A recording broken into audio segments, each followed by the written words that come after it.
Good morning बच्चों। आज हम इंग्लिश की ट्यूलिप सीरीज़ का पोइम पढ़ने जा रहे हैं, first day at school. Let's begin. चलो शुरू करते हैं। Do you remember your first day at school? क्या आपको अपने स्कूल का पहला दिन याद है? How did you feel when you first entered the school? आपको कैसा लगा जब आप पहले दिन अपने स्कूल में गए थे? How do you feel now? आपको अभी कैसा लगता है? फील मतलब महसूस करना, एंटर्ड मतलब प्रवेश करना, अंदर जाना। वर्क विद अ पार्टनर, अपने एक साथी के साथ काम करिए।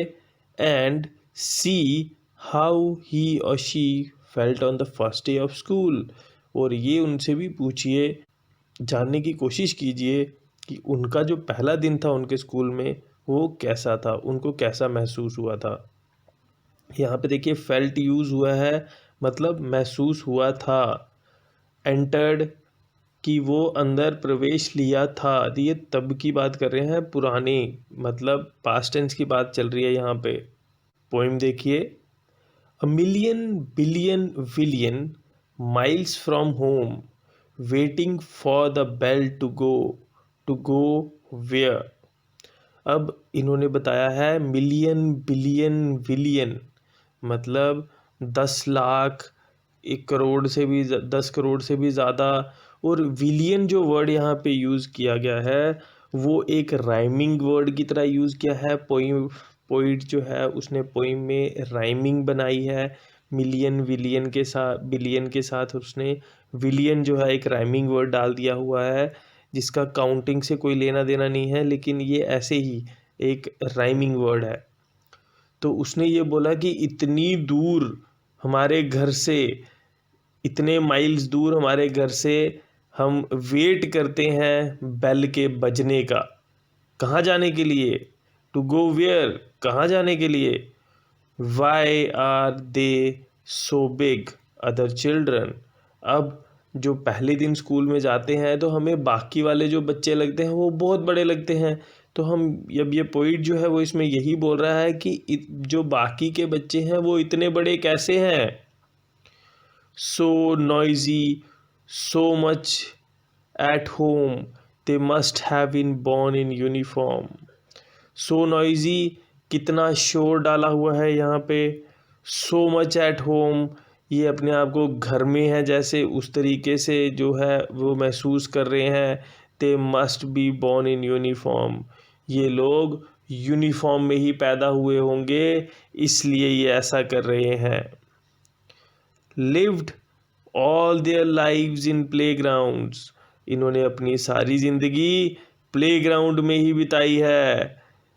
Spent the years inventing games that don't let me in, और इन्होंने पूरी की पूरी ज़िंदगी जो है वो गेम्स को बनाने में ही, उसको इन्वेंट करने में, उसको खोजने में ही लगा दी है। And don't let me in, और मेरे को इन्होंने अंदर नहीं आने दिया है। Games that are rough that swallow you up, games जो कि बहुत ही रफ हैं, जो बहुत ही आप बोल सकते हैं कि गंदी हैं। दैट swallow you up, जो आपको पूरी तरह से निगल जाती हैं। And the railings all around the railings, और रेलिंग्स की बात की है। रेलिंग्स का मतलब होता है जंगला, जो लोहे की बार्स का बना हुआ होता है उसको भी बोल सकते हैं। तो जंगला जो होता है उसको रेलिंग बोला जाता है, जो फेंसिंग होती है। And the railings all around the railings, और जो रेलिंग्स हैं जो इर्द गिर्द में सारा रेलिंग लगाई गई है। Are they to keep our wolves and monsters, वो किसके लिए रखी गई है? क्या ये जो चारों ओर जंगले ही जंगले लगाए गए हैं, क्या ये हमारे भेड़ियों के लिए या राक्षस जो होते हैं उनके लिए, उनको रखने के लिए लगाए हैं? Things that carry off and eat children, ये ऐसी चीज़ें, ये ऐसी वस्तुएं जो बच्चों को उठा के ले जाती हैं या बच्चों को खा जाती हैं, ये उनके लिए लेके जा रहे हैं। कैरी ऑफ का मतलब उठाना, उठा के ले जाना। ईट मतलब खाना। Things you don't take sweets from, ऐसी चीज़ें जिनसे आप कोई भी मिठाई नहीं लेना चाहते। अगर आप किसी से भी कोई मिठाई नहीं लेना चाहते, ये उनकी बात कर रहे हैं। स्वीट्स मतलब मिठाइयाँ, टेक मतलब लेना। Perhaps they are to stop us getting out, शायद इसलिए कि हम जो बच्चे हैं भाग ना जाएं, हमें रोकने के लिए शायद ये रेलिंग लगाई गई है। Running away from the lesson, कि हम कहीं लेसन को पढ़ते पढ़ते भाग ना जाएं, पाठ से भागने पर। What does a lesson look like, ये एक पाठ जो होता है, ये जो एक आपको सबक दिया जाता है, ये किसकी तरह दिखाई देता है, ये कैसा दिखाई देता है। लुक लाइक कैसा दिखाई देना, लुक लाइक किस तरीके से, किसके समान दिखाई दे रहा है। साउंड स्मॉल एंड स्लिमी, ये जो हमें सुनाई दे रहा है ये बहुत ही छोटा और बहुत ही दुबला सा दिखाई दे रहा है। तो लगता तो छोटा और दुबला पतला है। ये जो आपको लेसन है ये हमें छोटा और दुबला पतला दिखाई दे रहा है। स्लिमी मतलब पतला, स्मॉल मतलब छोटा। इसमें साउंड का मतलब आवाज़ नहीं आ रही, इसमें साउंड का मतलब है कैसा सुनाई दे रहा है, कैसा दिखाई दे रहा है। They keep them in classrooms, whole rooms made out of glass. Imagine, उसने बोला कि ये सिर्फ कक्षा में ही होते हैं, उन कक्षाओं में जिनको कि शीशे से बनाया गया है, तो शीशों के कमरे में ही इनको रखा जाता है।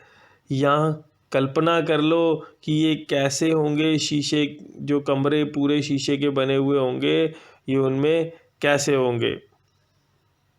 I wish I could remember my name, ये बोल रहा है, कवि बोल रहा है कि मैं विश करता हूँ, मैं ये बोलता हूँ काश कि मेरे को अपना नाम याद, मैं अपना नाम याद रख पाता। Mummy said it would come in useful, माँ ने मुझे कहा था कि ये आपके लिए लाभदायक होगा, इस्तेमाल वाला होगा। लाइक वैलीज़, जैसे मेरे रबड़ के लंबे जूते हैं उसकी तरह। When they are puddles there, when there's puddle, जब वहाँ पे पडल्स होते हैं, जब पानी फैला हुआ होता है कहीं पे, इकट्ठा हो गया होता है, उसको पडल्स कहते हैं। तो उस पानी में जब आप पानी में जाना होता है तो आपको लंबे लंबे जूते चाहिए। तो येलो वैलीज़, जो वैलीज़ की तरह जो कि पडल्स में काम आती हैं, yellow wellies I wish she was there. अब ये बोलता है कि वो पीले रंग की जो जूते हैं लंबे लंबे, वो वहाँ पे होने चाहिए थे, काश कि वो यहाँ पे होती। I think my name is scene on somewhere, अब ये बोल रहा है मेरे विचार से, मेरे ख्याल से मेरा नाम कहीं सी दिया गया है, कहीं पे उसको सी दिया गया है। सीन मतलब सी देना। Perhaps the teacher will read it for me, वो रहा है शायद मेरा जो अध्यापक है, मेरा जो टीचर है, वो मेरे लिए मेरा नाम पढ़ेगा या पढ़ेगी। Teacher the one who makes T, अध्यापक वही जो चाय बनाता है या चाय बनाती है। ओके, ये पोइम आपकी लिखी थी, ये पोइम आपकी लिखी थी रॉजर मैगफ ने। इसमें बहुत सारी चीज़ों को इसने यूज़ किया है, यहाँ पे बहुत सारे वो राइमिंग वर्ड्स को भी यूज़ किया है। आप इसमें पूरी अच्छी तरीके से देख सकते हैं और इन चीज़ों को आप समझ सकते हैं। इसमें कुछ जो डिफ़िकल्ट वर्ड्स हैं आप उन पे भी ध्यान दे दीजिएगा, जो आपको बताए भी गए हैं। जैसे मिलियन हो गया 10 लाख। विलियन एक राइमिंग वर्ड है, एक ऐसा वर्ड है जिसका कोई मतलब नहीं है बट इसमें यूज़ हुआ है। बेल, बेल जो स्कूल की बेल होती है, इसमें टू गो यूज़ हुआ है एक जगह पे, जिसका मतलब होता है टू रिंग, बजाना। इन्वेंट करना, आविष्कार करना किसी चीज़ का। To find something. रफ मतलब बुरा। रेलिंग मतलब फेंस या फिर जंगला जिसको आप बोलते हैं। मॉन्स्टर्स आप ह्यूज क्रिएचर्स कह सकते हैं या उनको आप दानव कह सकते हैं, दैत्य कह सकते हैं। लेसन्स पाठ जो होता है उसको बोलते हैं। स्लिमी मतलब मडी, कीचड़ वाला या फिर पतला। ग्लास रूम्स जो कि शीशे से बने हुए कमरे होते हैं, रूम्स ऑफ ग्लास। वैलीज लंबे लंबे रबर के जूते। स्यून मतलब स्टिच किया हुआ, उसको क्या बोलते हैं, सिया हुआ। पडल्स एक पानी जहाँ पे इकट्ठा हुआ होता है उसको पडल्स कहते हैं। रिमेंबर मतलब याद रखना। इमेजिन मतलब ख्याल करना, मतलब एक इमेज बनाना किसी चीज़ की। ठीक है, तो ये थे आपके डिफ़िकल्ट वर्ड जो कि इसमें डिस्कस किए गए हैं। तो इससे अब देखिएगा बच्चे, इस चैप्टर को अच्छे से पढ़िएगा। अगर कोई भी चीज़ आपको समझ नहीं आती है तो आप मेरे से पूछ सकते हैं। थैंक यू बच्चों, हैव अ नाइस डे।